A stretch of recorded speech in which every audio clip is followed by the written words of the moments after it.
things in. Yeah, the wrong one. Who's running this show today? There we go. There it is.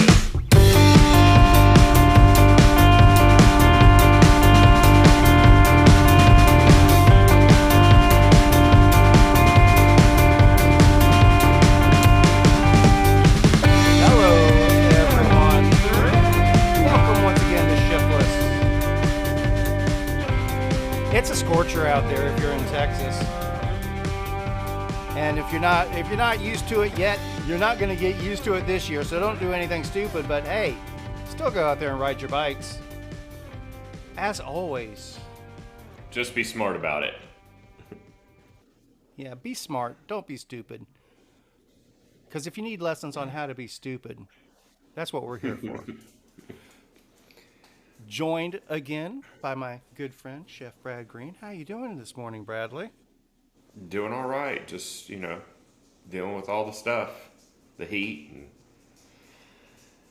It's awesome. The heat, and broken pool pumps, or well, maybe not broken. Maybe it's just a fuse. Maybe it's just a fuse. Let's talk about what's going on in the world. Well, tell you what. I think we both agreed. You want to go ahead and start with our email that we received and just see where that takes us for the rest of the episode? Sure. Or do you have something specific you want to chat about? Oh, I want to chat about all kinds of stuff. I also have an ignorant question. That's a good starting point. Go. This guy said, the one that sent the email said he was in Atlantic, Canada. So I was just looking up where that is because I don't know anything about geography of Canada. Obviously I know it's on the eastern board, but so it's Prince Edward Island, Nova Scotia, Labrador, Newfoundland, and New Brunswick are the 4 provinces. Okay. Okay. I've heard of all those, but I've never been to Canadia. But it was interesting to have a listener from all the way up there. Let's not get ahead of ourselves. Let's just go ahead and do the read folks the email here, Okay. and they'll go. Well, now I know why Brad's asking that question. Do you have it in front of you? Do you want to read it? He starts with, "Hey guys, first of all, I would just like to say I just finished episode 15, which means I have listened to every episode up to today. I love it. I also love how I hear a competitive side and a leisure side of you guys as well. To hear the stories and the experiences of your rides makes the Atlantic Canadian wish there was more gravel riding in my area. I generally ride mountain bike trails with my family and in the evenings after work. But my real rides are the ones I take most of the day to ride between 40 and 100 kilometers to just explore. Bikepacking for a night of camping in the works. But I ultimately want to adventure for weeks at a time. I would love to know 2 things. Why would a cyclist from afar visit Texas? And 2, what would be a must-do event in Texas? Thanks, Jeff." You want to start? Well, first off, thank you, Jeff, for sending that email. And anyone else that's wondering how he got that email to us, I think this was based specifically on Brad's prompting when we were sitting around with Caleb.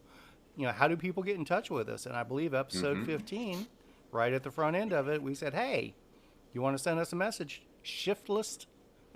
Let me try that again without the lisp. ShiftLessLive@gmail.com will get messages to us. And that's probably the best way to do it as opposed to leaving comments on the podcasts and things like that, because the different platforms, we may or may not see those comments or get messages directly from them. Can't keep up with all those. So the best way to get in touch with us is shiftlesslive@gmail.com. Again, thank you, Jeff, for listening to every episode. That's, we give you the Iron Man Award for that one. We definitely appreciate that. But getting the message from you. I think that made both of our evenings last night. Yeah. So, wow, where to begin with this?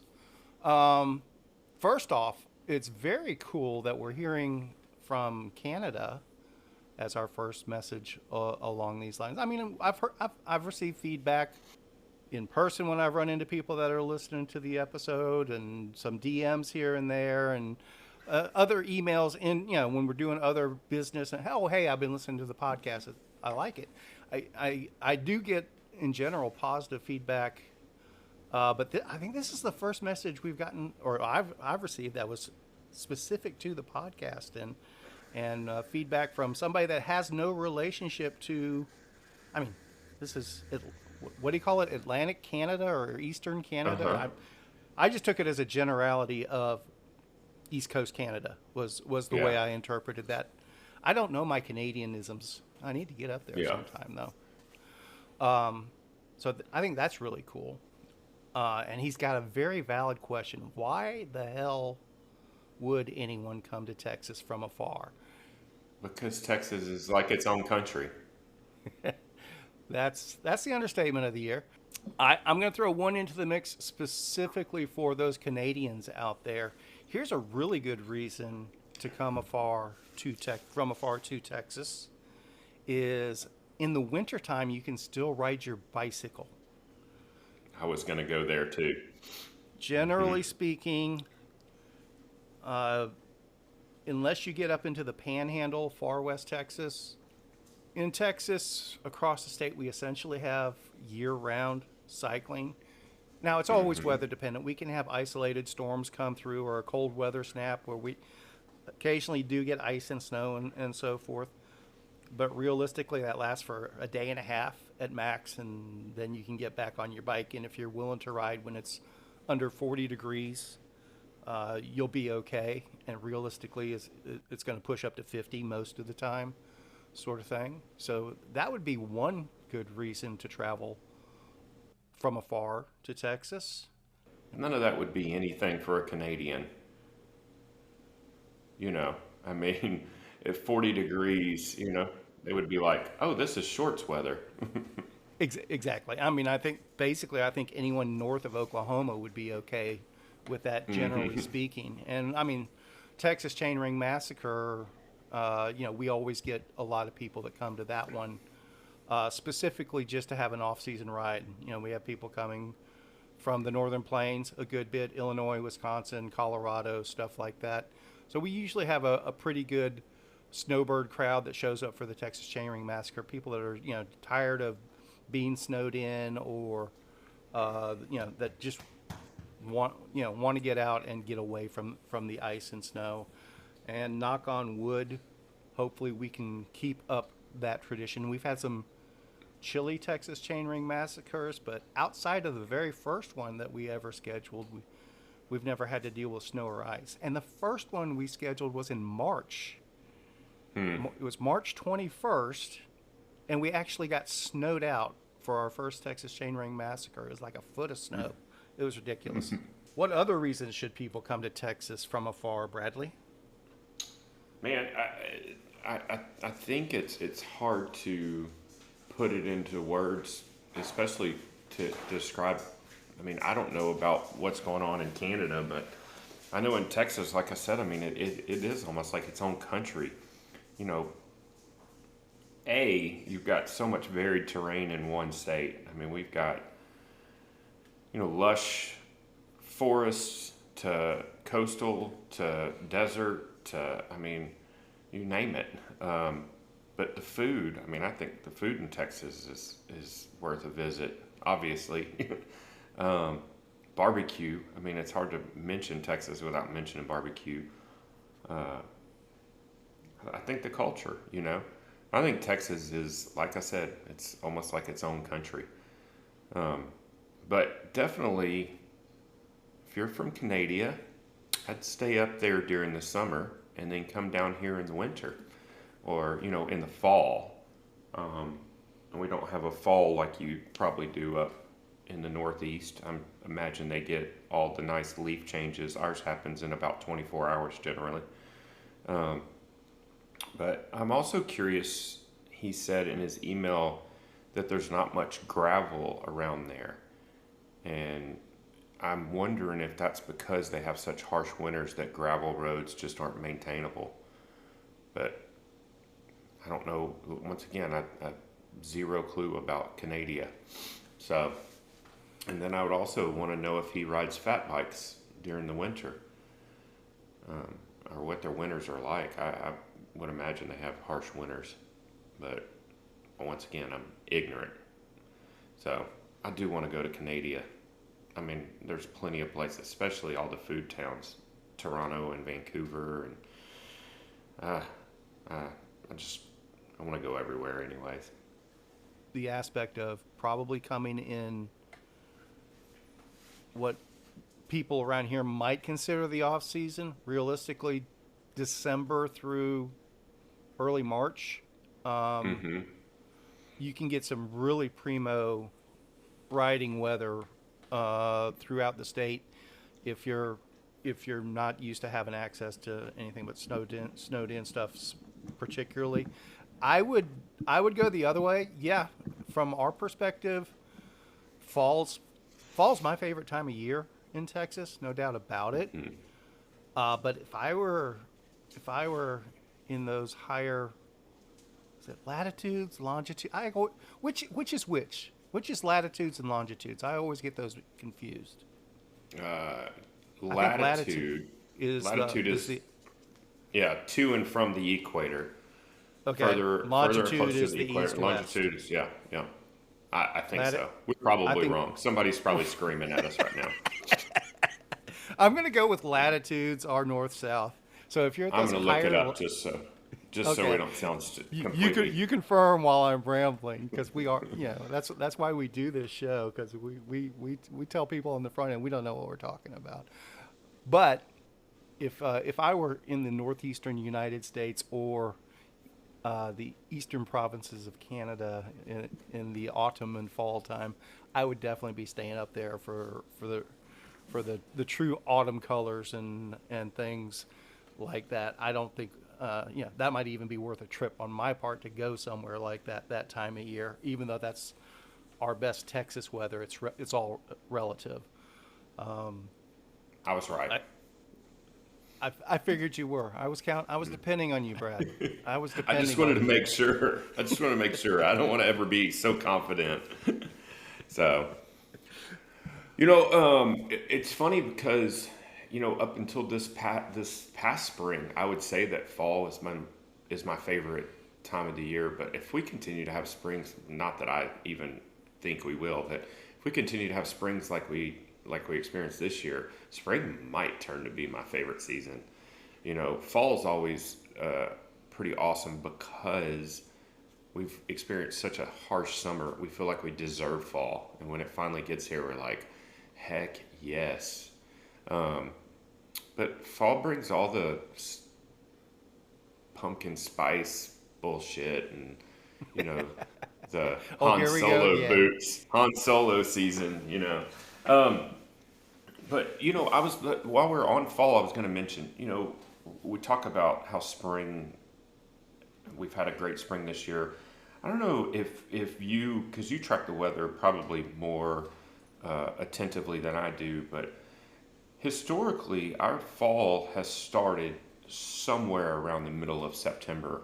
Like September 15th, you can almost, up until about 5 years ago, you could almost plan on the weather breaking. And it seems like now it's like later and later and later.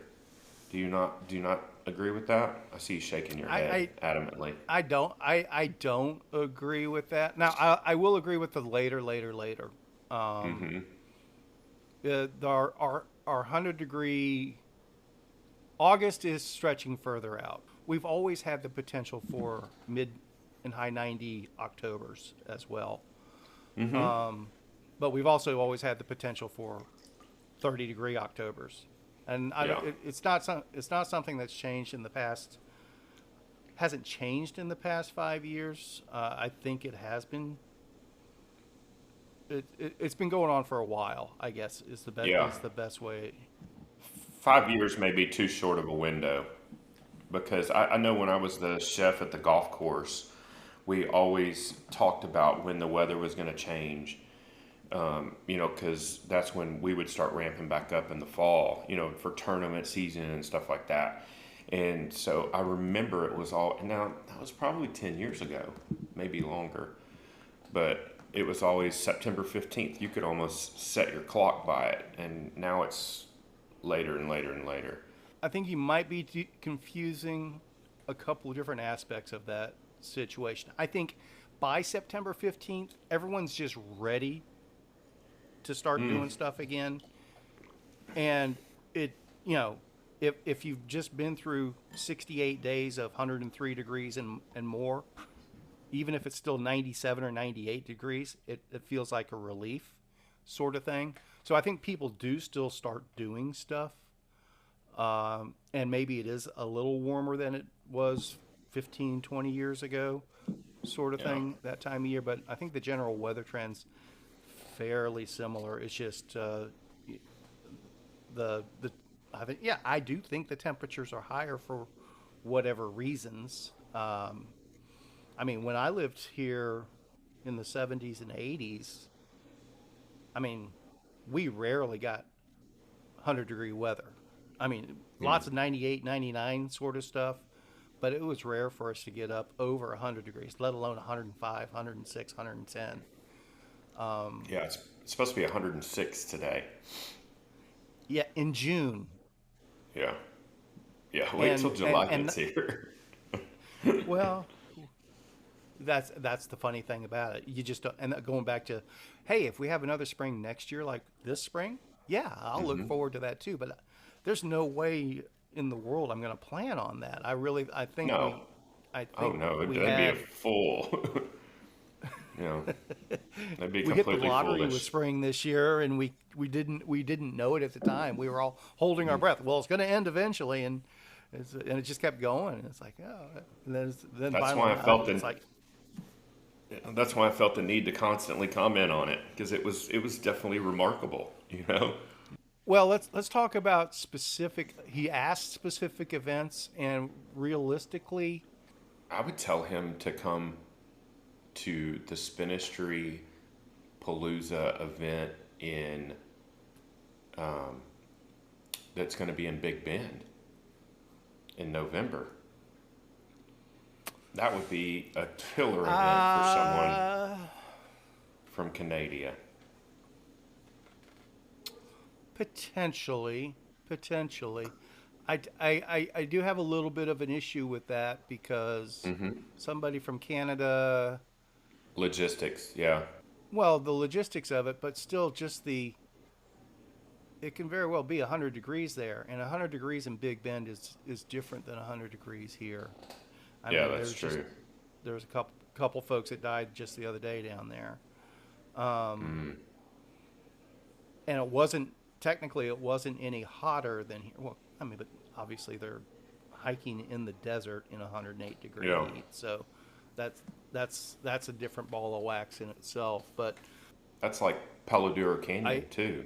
Down on the canyon floor, it just gets crazy hot. So yeah, it's nuts. I got caught up in that once up at Caprock Canyon.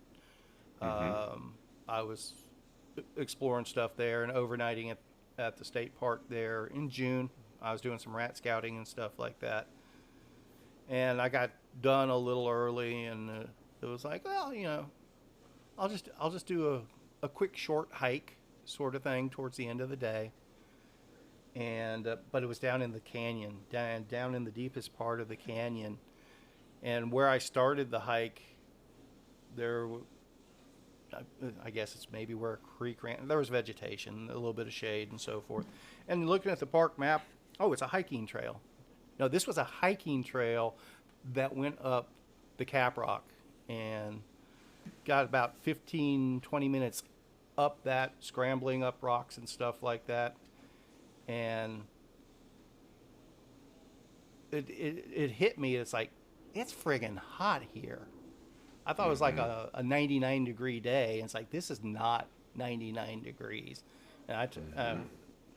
I got my sense, and just it's time to turn around and go back down.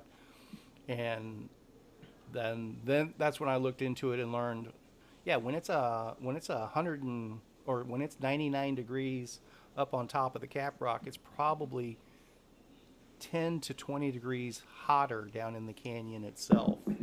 And I would believe that. And that's the part of going to Big Bend, particularly if you're not familiar with heat and if you're from outside of a hot area. I don't know that I would highly suggest that unless you're properly educated and prepared for it. And I don't think I'm in a position to teach people that this year. Yeah, but Maybe next year. The beginning of November should be fine, right? No, it'll still be 100 degrees there. Oh, really? Can be. It was last year. Oh, Yeah. okay. So, and that Big Bend weather's crazy. So it can be 100 degrees. It can be 20 degrees. That Yeah. weather down there is crazy, and it can switch on a dime, turn on a dime, switch. See, I'm young. Turn on a dime. I'm losing my metaphors. Turn on a You dime. know what I mean? Something like Have that. some more coffee. But as His last question is what would be a must-do event in Texas? And that's an equally Well, and difficult that's what I'm question because there's so many events. I agree, and that's what. And I was trying to look more into his background and what he likes to do and so forth. I would lean towards a couple different ways to look at it. Judgment Day. No. I don't even recommend Sorry. that for Texans, but we're not going there. Oh, we are going to talk about Judgment Day. So, that Just sounds 'cause like I a want to good talk plan. about. I want to talk about it. December, January, February, again, I think is a fantastic time for people from northern latitudes just to come to Texas and ride. Outside, and I'm not promoting my own stuff here. Outside of the Texas Chainring Massacre, I don't think there's any really big events to point people towards, and that's gravel specific. Typically, if you're a mountain biker, the Timbra Marathon Series is going on during the winter. But I mean, people coming from other places, I don't know that there's really any trails that it's worth traveling to Texas to ride. Quite frankly, we don't have. Correct me if I'm wrong. We don't really have any epic mountain bike trails. Palo Duro Canyon's that's pretty awesome. I don't. Okay. Where's our closest IMBA epic trail? Is Palo Duro one? I think it might be. I could be wrong. I think it might be. I know the Big Bend Ranch State Park stuff is considered IMBA epic, but that's that Big Bend stuff, and that's not. Man, that still takes some self fortitude there. It's not a super groomed trail. You got to have some backcountry skills and stuff like that, no doubt about it. And you do run into those potential issues. Ooh, that's what we'll do. We'll get Mr. Renninger on here and have him tell us about Big Bend Ranch State Park and their mountain biking, and what his thoughts, recommendations are along those lines. Do you know David? Yeah, I've actually ridden with him when Okay. he was where's the Fresno Saucedo loop in Texas? That's the Big Bend Ranch State Park. Yeah, so that's an IMBA epic, and then the only other one is Goodwater Loop, just north of Round Rock, which I don't know that either. That's the only two that they're showing in Texas. I have no idea what that Goodwater Loop is, but that's that Big Bend Ranch State Park IMBA trail I was talking about. Yeah, That Fresno Sauceda. So Yeah. we'll get David on to share his thoughts and insights along that, and he is I'm not going to misspeak his title, but he is one of the higher up rangers at Big Bend Ranch State Park right now. I think he's the highest one, but we'll let him clarify that for us. he's an interesting I'll guy check. too. Very He's interesting. a, Very interesting. he's a he was the one that got me interested in foraging. Like it had always kind of been a thought, but we went on a ride in Sam Houston National Park with Shannon, my buddy Shannon. He got mad at me because I didn't give him a shout out on the last podcast. So let's go and get that out of the way. Hi, Shannon. And Shout out to Shannon, Mr. Clean. Mr. Clean. We went on a ride in Sam Houston, and this cat is like picking stuff off of trees and going, "This is edible," and like showing us all this stuff. And he's like, "You could basically ride through Sam Houston National Forest in the right time of year and just live off the land." And I'm like, "That sounds ambitious," but I had never thought about all the edible plants, or I hadn't given it much thought in quite some time. But it was interesting. But he also took us like chopping through the forest uh, because he's like, the trail's right here, and we're going through this just thick stuff, and he's like, trail's right up here, and we kept going and kept going, and I was like, what are we doing? And it was the very beginning of the ride, so, but good times. Good times. So, I mean, going back to Jeff's question, I don't know that I wouldn't recommend a specific event per se. I would I mean, it depends on just what he recommend wants to do. coming just down this way, spend some time, and reach out and let folks know you're coming. And there's always stuff going on in Texas, and it doesn't have to be a formal event. And the reality is, if he gives us enough heads up, we'll build something around him. Quite frankly, Yeah. hey, Jeff from Canadia is coming. Let's go Well, ride and that's bikes the and other drink beers. Yeah, that's the other thing is Southern hospitality kind of predicates if you show up and let us know you're coming, we'll show you around. We'll, there's always something going on, and there's people are happy to show you and proud to show you around Texas. There's plenty to see and do, and there's always, like you said, there's always something going on, even if it has nothing to do with cycling. There's music festivals, food festivals, all kinds of stuff constantly going on. So. But we must remind folks, though, that are from outside the area, and I'm going to touch on that, and then we'll transition maybe to Judgment Day before we forget it. I do Oh, I'm want not to gonna remind forget. folks, Texas is big. You don't know Yes. you until you get here.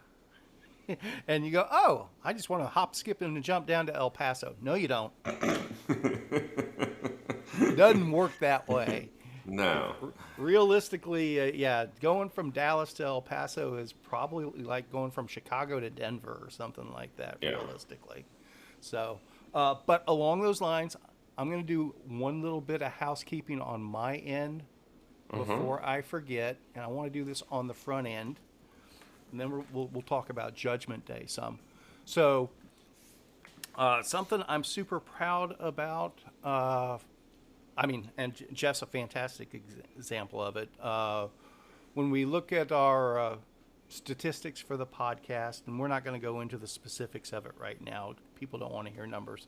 But when we look at the statistics, we're able to see the geographic areas from people that are listening. And definitely Canada's pretty close to the top of the list. Well, actually, it is the top of the list after the United States. It's actually our Canadian listeners are probably outside of Texas and maybe California. Our biggest audience is Canada. So the international aspect is kicking in. That's pretty cool. But we're getting really close to having true nationwide coverage. But we have a few holdout states that we need to get to work on. So, Brad, I'm going to read you off the list of states that we don't have subscribers or listeners from yet. Okay. And I'm going to have you identify which one we need to target for the next week or two off this list. Okay. Or which ones, whatever you think's best. But I think this will be alphabetical order. And I don't think there's going to be any big surprises here, but if there's any that surprise you, let me know. Alaska, Hawaii, Mississippi, Montana, New Hampshire, North Dakota, Rhode Island, South Dakota, Wyoming? Well, I think Alaska definitely intrigues me. Not just because it was the first one you mentioned, just because the riding and the cycling in Alaska is a completely different animal. And the company that got me started on bike packing, I think everybody that started bike packing in our era started with Revelate bags or Revelate bags out Revelate. of out of Alaska. And so, you know, being from Texas, I didn't even know what pokies were, and seeing people doing Iditarod and stuff with all these bags on their bike and these pokies, these mitts that go on your bars that keep your hands warm and stuff, just got me intrigued. And I just have always been fascinated with the rides they do up there, and also the gear that they use. And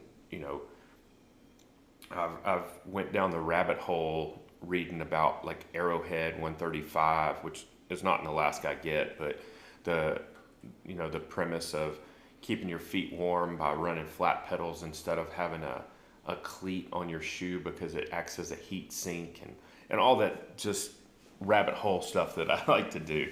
But so I think Alaska intrigues me tremendously. Just, I mean, Intrigues you for audience? well, just, I mean, if it was a reciprocal thing, I just want to know more about riding in Alaska, There you go, being Brad. It's all about you. We're saying which state do we want to draw more listeners from? So And I Alaska's at said the top. Alaska. That's an interesting cut of people out there. You just want to find somebody that's going to invite you to come join them on a trip. I see where you're going with this. I've actually been to Alaska, and it is unbelievably gorgeous. I was not ready. It's just gorgeous, gorgeous, and there's so much cool stuff there. So, Alaska's my pick. We will put Alaska at the top of the list. Well, might as well. Hey, might as well chomp off the big piece because I figured that was going to be the toughest one to pull off, just because there's so few people there. But let's see. So, all right, we will put a push for Alaska. Hey, maybe we'll just get Nev. Make sure he listens. He's not in Alaska anymore. Oh, he's not? No, I think he's in Arizona. I think he's out of Alaska. I don't know. I just know from random postings I see on Facebook, which he doesn't post a lot on Facebook, but Right. I think he's And this is a in. different Nev than the one we've talked about. This isn't Dave Nevs. This is a different. Right. But, Yeah. Dave's not here, okay. man. Dave's not here, man. Now, okay, and one little tangent on my part, because when I was looking at this list, this was something that struck me. So Alaska and Hawaii, neither one of those surprised me. Right. But I got to thinking, and maybe this is just my old age showing, back in the day, going to Hawaii was a thing. It was a big deal. It was. Oh yeah. I don't see that anymore, or am I just not hanging out with the crowd that goes to Hawaii these days?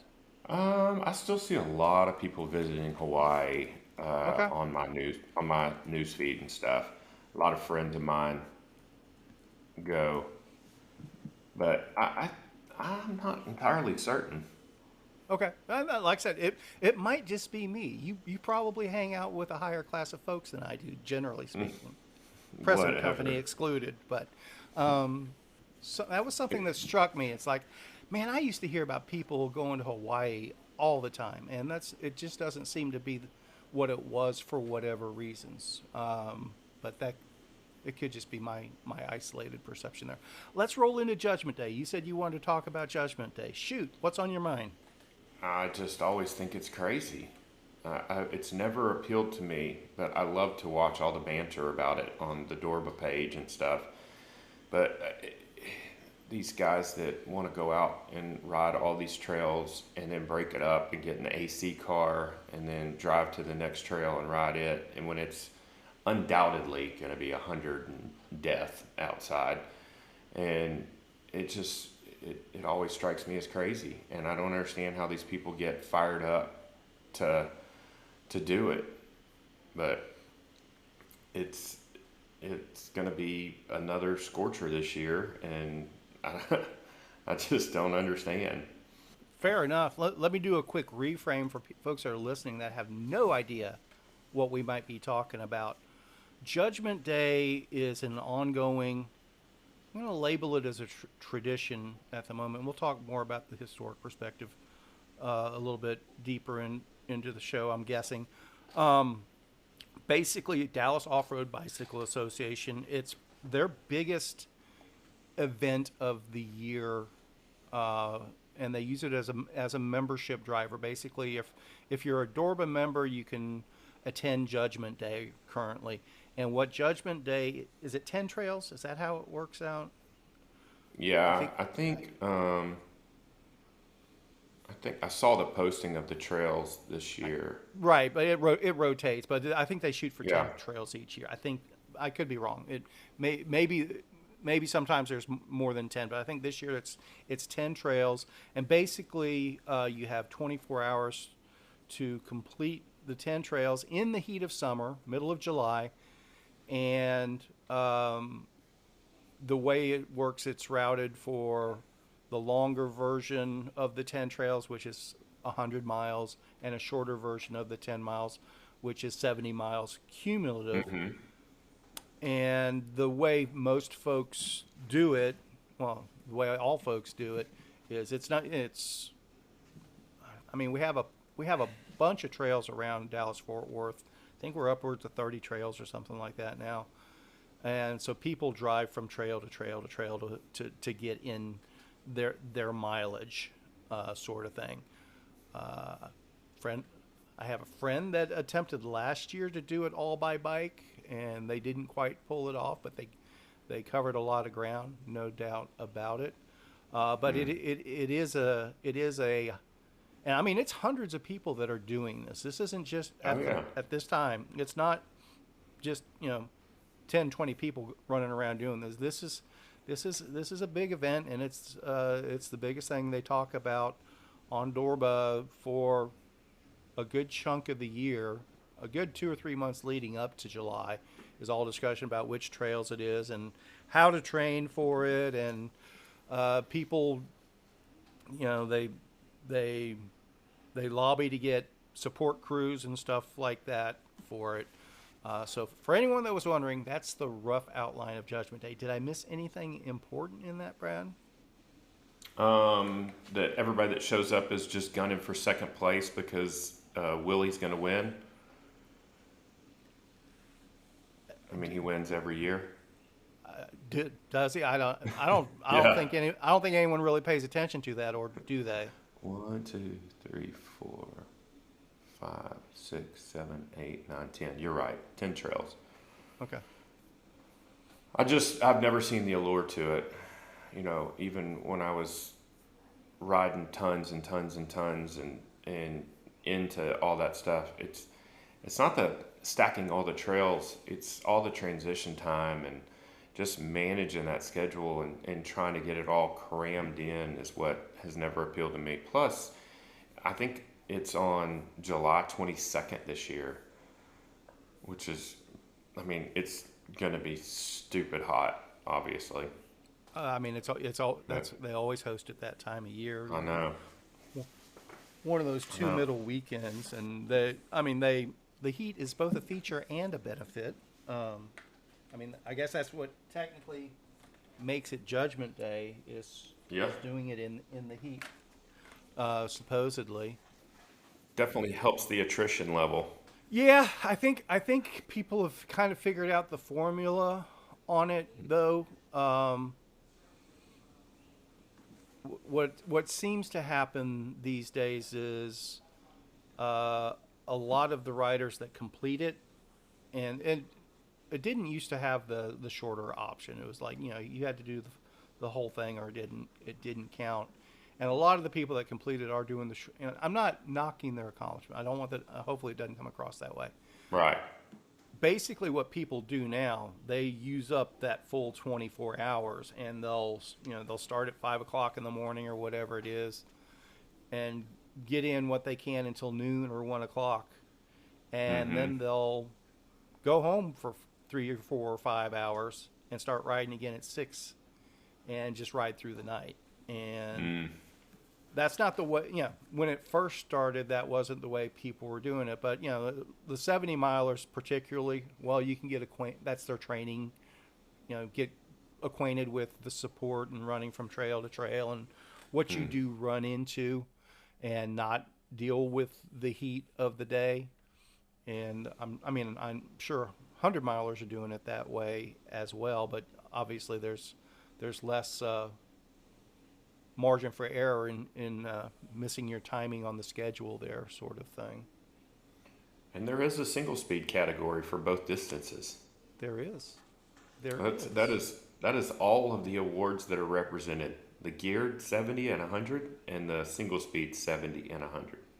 I mean, I don't want to diminish anybody that's doing it. I've just never been able to wrap my head around it. There's a lot of things that are kick ass that I don't understand, but this is one of them. I mean, I think this goes back to our Unbound conversations too. There's just a lot of events that are out there that it's not it's not specifically the trails you're riding on or the roads you're riding on, or it's and hype's not the right word, because I know that's going to come across the wrong way. But it's just the persona of the event, the crowd interest in it, sort of thing. Just being part of the group that's enthused about doing something at the same time. I think that's the allure for a lot of people, is this. Hey, this is what the cool kids are doing this week, and I'm going to join in with them. And I'm not saying that in a derogatory way whatsoever. I'm just trying to give the simplistic aspect of. I think there's a lot of events that work that way. Personally, that's kind of like you. I'm not drawn to participating in those events myself. That's not the thing that draws me to do a ride or an event. But there's not anything wrong with that for people that are into that. But in turn, I don't know how to put on events like that or promote them in that way either. I don't try to make it, this this is where you want to be. It's all happening. Be here. Join. It's like, here's what we're doing. If this piques your interest, or if this scratches an itch that you might have, hey, come join us. I think there's just two different approaches to how events are put together, and I think that social approach is definitely what attracts a bigger crowd, if that's what you're looking to do. I think you're exactly right. Like, Judgment Day is like land run almost, except for they don't have to pray for it to rain like they do at land run, but it's always going to be hot for Judgment Day. Heat is always a factor. I think I'm more of a lurker. I love to see the posts and read people's accounts of it, and hear the little stories and stuff. And one day I'm probably going to go out there and just be at a trail and heckle. And hell, I may do it this year. I may go to Knob Hills and just hang out and heckle for a little bit. I'm considering that myself. Actually, I wouldn't be heckling. I'll be there with a cooler and cheering folks on. I'm thinking about maybe going out to Knob Hills and watching the crowd from there. But in turn, that's a tough spot to do it from, because there's no Yeah. parking there. Yeah. So, and I don't even know what their timing on the stuff is. But yeah, that's on my possible to do list, because always in the past, Judgment Day and our Hell of the North Texas have basically fallen on the same weekend, and we moved Hell of the North Texas to spring. So unless I'm in Colorado or New Mexico, which could still happen. I'm so jealous. Much, well, don't be. There's just There's so much in flux in my life right now, Brad. I don't know what's going on. You're such an old man. Get off my lawn. No, I'm worthless. Is what it boils down to. I just want to go ride my bike, have a coffee or a beer. Speaking of beer, real quick, I have to remark on something. I was listening to it was some one of our podcasts, and you said you don't drink beer. Yet when you've made several remarks about drinking a beer, and then when you were at our dinner, you were drinking beer, but you clearly said in one of our I was not drinking beer at that dinner. what were you drinking? It was some kind of sugar-free soda thing. Oh, Mineral I water thought you were thing. drinking a beer. No, Okay. I haven't had a beer in months. Oh, well then why do you keep talking about drinking beer? I still like beer. Oh, okay. I wish I were drinking beer. It's a habit. Oh, go out and drink a beer or whatever. Yeah. But no, I've taken alcohol off my to-do list. So how long have you been off alcohol? Several months. Yeah. I mean, it wasn't a I'm going to get sober sort of. It wasn't. It was just a general health thing. It's like, Yeah. I just don't need that in the mix anymore. I think we got off track. Where were we that led to that? Are we ever on track? You were talking about you Good just point. want to go ride your bike. You're Go. Our international audience, like I said, Canada is a huge chunk. Actually, Canada might be bigger than California, now that I think. Canada's good for us. Australia's good for us. Germany, Poland, and then it's just UK, Nicaragua. They have a presence, but barely. Philippines, Cayman Islands, Italy, France, Netherlands, how in Spain. the heck? I mean, I don't understand what inclines someone from Australia or Germany to listen to us or Nicaragua. Like that's interesting to me. I would not have Uh, guessed that. I think there's a couple different equations at play in here potentially. One is, and I don't know the inner workings of how these numbers are generated, so I could be off base here.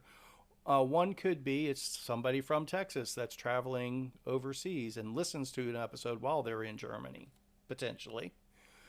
The most likely scenario, though, is these international listeners outside of Canada. And I'm sure Canada is part of the equation too. But probably our Tim Nipper episode on the Tour Divide is probably drawing some people that wouldn't traditionally be listening to our stuff. Yeah, that makes But sense. along those lines, the numbers are holding. And we'll, again, after we get off here, I'll share the screen and we can walk through some of this stuff.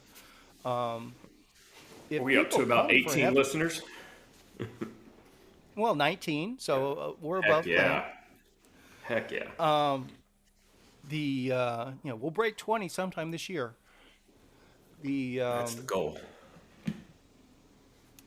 When we do get somebody that comes in via that Nipper episode or any of the others, they seem to stick around and listen to more That's and good stuff. become subscribers.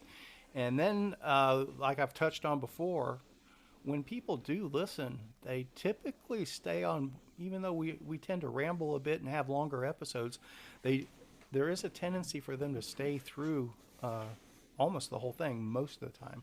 Every once in a while, we'll have some drop off, 40, Yeah. 45 minutes in. But usually, even when it goes over an hour, people are sticking through to the end, which I found fascinating.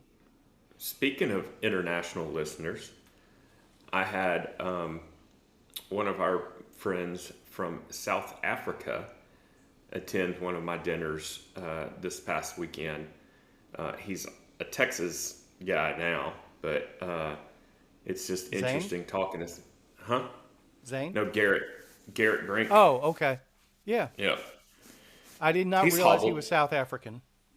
Yeah, he's Afrikaan. Makes sense. Such an interesting dude. and I saw also his very strong. picture of his crutches yesterday. What's up with that? Um, Or he's are you not he's allowed to dealing with share?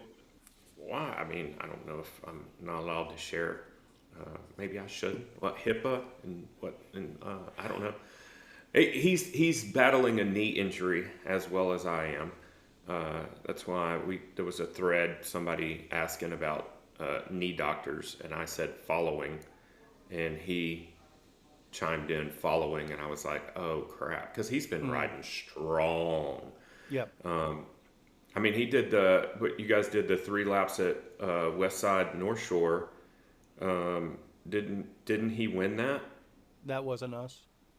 Oh, but he's been stacking miles. I think he did 60 or 80 miles at Irwin a month or so ago. I mean, he's just been in all single speed. I mean, just strong dude. And so it makes me crazy to see him hobbled up. But he's dealing with an old knee injury, I guess, that showed back up. He Gotcha. told me he was on the beach and kind of spread wide legged, and his son came and jumped on his back and just tweaked his knee. And it was just a kind of a freak thing. But it was, I mean, obviously he's sad about it, but it makes me sad. So, but, so I wonder if we have any South African listeners because of him, because he's a huge fan. I did not see South Africa on the list. So, other than riding your bike inside this summer, what are you gonna do? I mean, I'm You right. gonna get out? You gonna get out and ride your bike outside? I did Saturday night, Yeah, and I plan to Saturday morning. yeah. Um, How was the I showing Saturday night? pretty good. We had a Yeah, good crowd. yeah. I expected actually as hot as it was and actually as windy as it was. Mm-hmm. I expected a lot of people to bail out, and that's been our history with events is the weather that keeps people away more than anything is wind. Um, Mm. it can be cold, it can be wet, but if it's not windy, people will still show up. It can be beautiful weather, but if it's 30-mile-an-hour winds, a lot of people just bail, sort of thing. Yeah. So, which and maybe I just ride so slow that I've never really thought about it.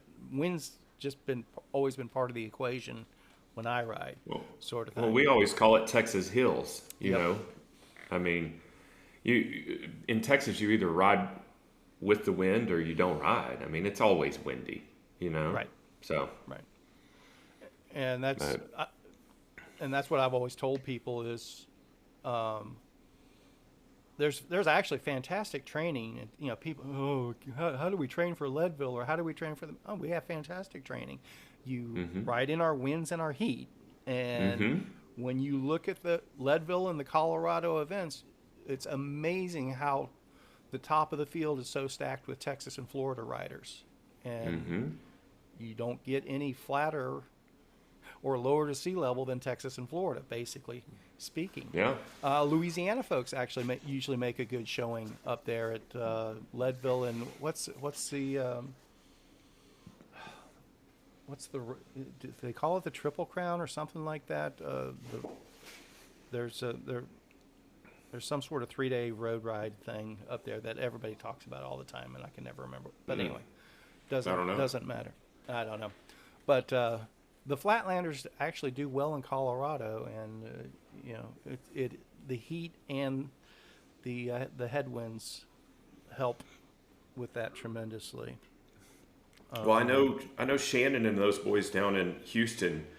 You know that we do a almost annual trip to Arkansas, and I mean those guys will do rides down in Houston where they'll literally ride 100 miles and they may have 300, 400 feet of elevation, and then we go to Arkansas and they kick our ass up in the hills. Mm-hmm. But Shannon and I've had multiple conversations about it, and I think it's just that high humidity, and Yeah, the yeah, the constant efforts. I mean, you're basically going out and doing a 60-mile interval because you're not getting the rest on the downhills, and they're riding in that oppressive heat and the ever-present humidity. So I think you're absolutely right. I mean, there's something to be said for that, and the wind. So there's no resting. I mean, the only thing you could do to make it harder is ride a fixed gear. So Yeah, it takes that anaerobic threshold to a different level, and people don't appreciate what that does bring to the table from a training perspective. But kind of like talking about the Judgment Day thing, it's also one of those things you have to progressively build into that. You can't just jump into, oh, hey, I'm going to start training in Texas heat and humidity and 30-mile-an-hour winds when no. I've just been, riding the indoor bike for a year and a half. So you have to work your way into it, or you're gonna knock yourself out of contention. And I think Shannon and I both ran into it at different. Well, the 2011 DK did it to me, and maybe him too, or somewhere around there, where when you aren't properly heat trained, properly acclimated, if you go over the top, it takes a long time to where you can go after it again. You're done for the season, and that's what happened to me. I overdid it at that 2011 DK, and I was, from a fitness perspective, probably the strongest I'd ever been at that point. But we had that mild year, so I didn't build up my heat tolerance the way I needed to, and I took it over the top there, and I was a mess the rest of the summer from a heat perspective. Anytime I got out there over 90, 95 degrees, I was zapped in like 30 minutes. But and Shannon ran into that somewhere along the way too. Speaking of Shannon and DK, I have to go back and correct myself because I'd said that the first year he did it, it took him about 24 hours. It was a little over 20 hours. I'm sorry, I misspoke. I made him slower than he was. But he said it was like 20 hours and 24 minutes or something. I can't remember. But still closer to 24 hours than 12 hours. So yeah, that's fair. But I didn't want to misappropriate how slow he was. I mean, I was still floored by his effort. Period, because I hadn't been up there and seen it, hadn't done it. That was the first year. I think Thornton drug him up there, and he's like, dude, you got to go do it. And so I went the next year. You get into tiers of that stuff, and it essentially doubles up on itself. So 6 hours is a tier. Then 12 hours is the next tier. So anything between 6 and 12 hours, if you're closer to 6 hours, it's still a 6-hour thing. If you're closer to 12 hours, you're getting, and then 12 hours, the next tier is 24 hours is the threshold. Once you, so if you do a 20-hour ride, you've pretty much hit that 24-hour threshold, and then the next tier is 48 hours, and then it just keeps doubling from there. You can ride 6 hours to train for 12-hour rides. But you can't ride 6 hours to train for 24-hour rides. Right. But in turn, right. You can't. I mean, expecting a 12-hour ride to teach you how to ride for 48 hours, you have to get that next level of progression. You have to do a couple of 24-hour rides to know what a 48-hour one's going to do to you. And I think Peter's a good example of that, because I don't think he had. Did you see where Peter made the news yet again this week? Did you see that one? Yes, the other Peter from Slovakia. Yeah. I'm a fan of both Peters. You're a fan of all Peters. You know that. the Slovakian ones especially. Yep. Sagan and Rajkani. Are you going to watch the tour this year? Do you watch the tour at all? Sometimes I'll have it playing in the background, sort of thing. I do have an annual subscription to the Peacock Network. It was some crazy deal, like $19 for the year, sort of thing.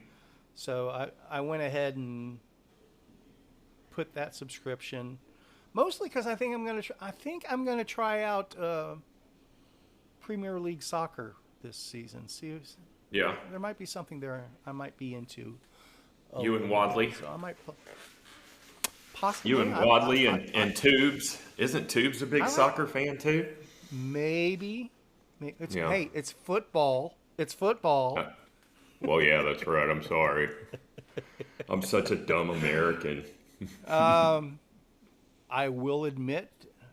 Hey, let's take a quick dive into pop culture before we shut down. I will admit, I have been heavily persuaded by both Ted Lasso and What a great show. it's fat. What a great wholesome show. You know? And just this third season, which I think is the last season, but they're starting to imply maybe I not. haven't finished it. I haven't finished it, so don't ruin it for I'm not, me I'm not, or anybody no, else out there. No spoilers. No spoilers. But because of the third season that I liked so much, I went ahead and as soon as that was done, I rolled back into episode 1 and started watching it through again. And I think this is, at least from my perspective, this is the most complete television series that I've ever watched. When you see the whole thing from beginning to end, it's amazing how much of that last episode was part of the second episode and the second season, fourth episode. And it's all, they had that whole thing through those 3 seasons just absolutely mapped out, or they just made sure to all their little pieces they stuck in here and there had a payoff somewhere else down there. It was absolutely fascinating to watch it that way. So Yeah, I'm intrigued to finish it up. I haven't finished it. I think I'm halfway through the last season now. But between my wife and my kid and everything, I get pulled in a bunch of different directions. My kid's got me watching Brooklyn Nine-Nine right now, which is great comedic relief.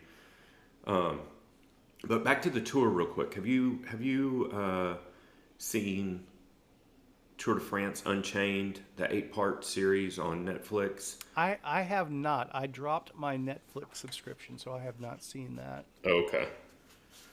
I'm intrigued to watch that. I think it's like a documentary behind the scenes. I don't really know much about it. I just saw a quick teaser trailer and I added it to my list. But like I said, my viewing is highly shifted by who's in the room. So I've heard about the show, and I thought it was kind of, just a spin of the F1 concept series, but maybe I'm wrong. Which I also didn't watch. I started that, but I didn't follow through. I watched the first. I watched the first season, and that was kind of interesting, just to get a better understanding of how F1 works, sort of thing. But I be honest with you, I didn't get caught up in the personalities and the way they wanted, sort of thing. Yeah. And I think I watched halfway through the second season. It's like, I'm not learning anything new. And speaking of F1, can we just take 1 second to think about, we think bikes are getting expensive?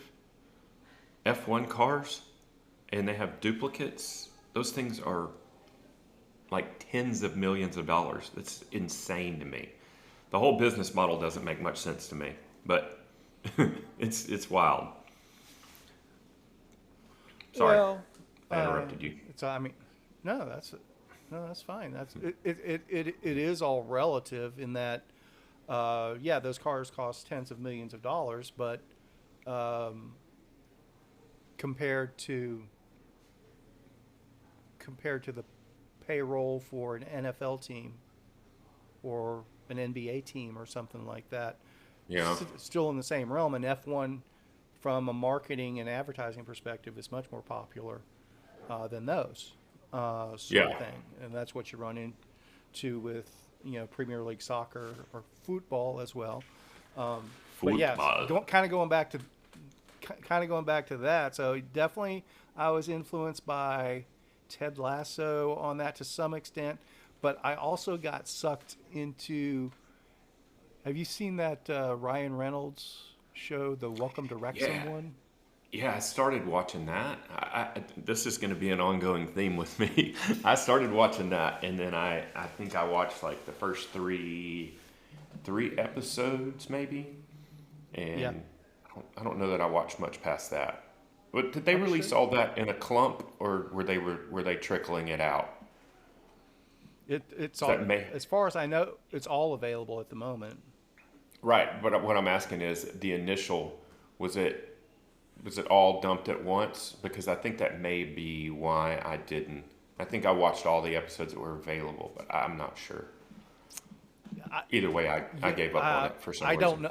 I don't know for certain. I was under the impression they were like only releasing an Mm. episode every couple months or something like that. I could be mistaken. When I watched it, it was after Ted Lasso wrapped up this season. Somehow or another, Yeah. I came across that one too, and uh, you I'm know a sucker for Ryan Ryan. Reynolds. I'm a Yeah. Ryan Reynolds. Yeah, he, he Yeah. he he could persuade me to do anything. There's no doubt about Yeah. it. Yeah. He reminds me of you in a way, but we won't go there. Oh. I think more so than Ted Lasso, watching the Welcome to Wrexham got me interested in potentially checking out Premier League soccer this year. And I've watched high level soccer in the past and enjoyed it, but it was also one of those things. For me to enjoy sports, I have to have somebody to root for. I can't just arbitrarily turn on a baseball game of Cleveland Indians and the Washington Nationals and be into it. I have to have some, stakes in there and some familiarity with the players and the management and stuff like that. So that's kind of my goal, is to see if I can find a team that attracts me along those lines and get familiar with the inner workings. Um, but staying in the realm of pop culture, Mm-hmm. you do need to watch The Bear, and you do need to binge it and watch the whole thing in one run. Yeah. I And watched. So this is the second season, right? And it yeah, just came out.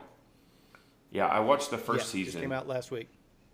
Yeah, I watched the first season, and I definitely have plans to watch the second season. And I did exactly that with the first season. I watched it back to back, like binge the entire season in one sitting, and That a that's what lot, a you lot want to do of with mixed season 2 as well. emotions. Yeah, a lot of mixed emotions because a lot of that rang really true, and then a lot of it, not a lot of it, but there was definitely parts where I was like, that is complete bullshit. But still, I mean, the overall feeling is very true. I mean, there's a lot of really good touches. They obviously had someone that knew the ins and outs of the restaurant industry to put in a lot of really good touches. And I love that Matty Matheson's on there. He's such a kick-ass dude. Um, Which one's that? you don't know who Matty Matheson is? I do He's not. like um, he's a Canadia, but he's a famous chef, very tatted up, uh, fluffy guy. Typically runs around with a mustache. He's loud and boisterous. He actually plays a softer spoken sweetheart on the show, but he's super tatted Which up. character? Oh, I don't know. Don't yell at me. I'll No, look it I'm up just real quick. yeah, I'm saying which one, and I'm not. I'm just trying to figure out which character you're referring to, that I should know this guy. Um, let me see. I'm gonna look up and see what his character name is on there real quick because I don't know. Oh, he's the producer. Huh. I did not know that. Um, Well, that's why they know what they're doing, then, isn't it? yeah, yeah, that makes perfect sense. I did not realize that. That's kick ass. Huh. So, but he's on the show too, or he's not on the Yeah, show? yeah. Um, And what character is he? Neil Falk or Fack, Fak. Oh, fat. He's Fack. Yeah, Oh, okay. yeah, Oh, no, I had no idea that was a real chef. yeah. So He's yeah, he's a that's the he's the guy that plays the maintenance guy. yeah he's a badass. I mean, he's a restaurateur. He's been an industry guy forever. He's got a bunch of different cooking shows he does. He's a personality in itself. I mean, he's a kick-ass dude. He's a guy that you would want to have a beer with, you know. Oh, well, But I mean, just fact, just the guy that's okay. So he is an amazing actor. Let alone whatever else he does. Yeah, man, we got to figure out how to get him on. There's no ifs, ands, or buts about it. he's too That's big probably for us. well, maybe not, maybe not. Well, I mean, maybe not right now. Who knows Yeah. what's down the road? But so along those lines, you definitely Uh-huh. need to binge season 2 when you're able to. Will do. I wasn't planning to binge it, and I just started watching it Friday afternoon. I had some downtime. Next thing I know, it's 9 o'clock Friday night. And it's like, oh, that was it. That was pretty good. um, the and yeah, Fack is definitely a contributor to season 2. There's no doubt about it. So his character is strong. But along the lines of what you were talking about before was, well, here's what's kind of off base, but here's where the details really shine of what's going. And I definitely want to see what your perceptions of where it goes on season 2 and how. I mean, it's obviously not reality, but I want your input on what's way off base and what rings really true, et cetera, et cetera, et cetera. Obviously, if this, with this guy as a producer, there's going to be a lot of truth Yes. binding it all together. No ifs, ands, or buts about it. So Yeah. he's a cooking personality Oh at the yeah. TV Oh, level, at the influencer level. I mean, he's an influencer. He's got multiple cookbooks. Like I said, he's a restaurateur. He probably has 4 or 5 restaurants. But he does Okay. he has a couple of cooking shows that are YouTube based. But dude, if you haven't seen any of his cooking shows, just look him up on I have not. YouTube and just watch one I know. episode of I him get it. cooking. And he's so jovial, like I hate to say it loud, but and then I follow him on Instagram, and Boisterous. boisterous is the word I was going to use.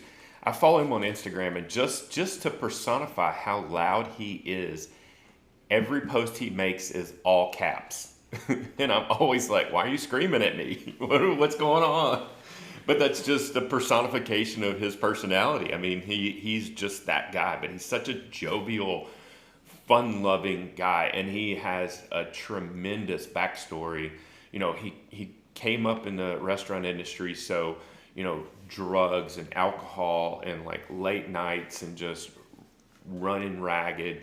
And I mean, he talks very candidly about he was on a path to death, and his wife that he has now, and he has kids, and he's cleaned his act up and everything. And it's just he is a great story within himself. But I'm super stoked. I didn't know he was the producer of that. That makes me really happy. So I'm even more inclined to watch it now. He's a Okay. So kick-ass here's guy. what we're going to do with this one. And typically speaking, when we talk about stuff like this, I definitely do stray away from Spoilerville.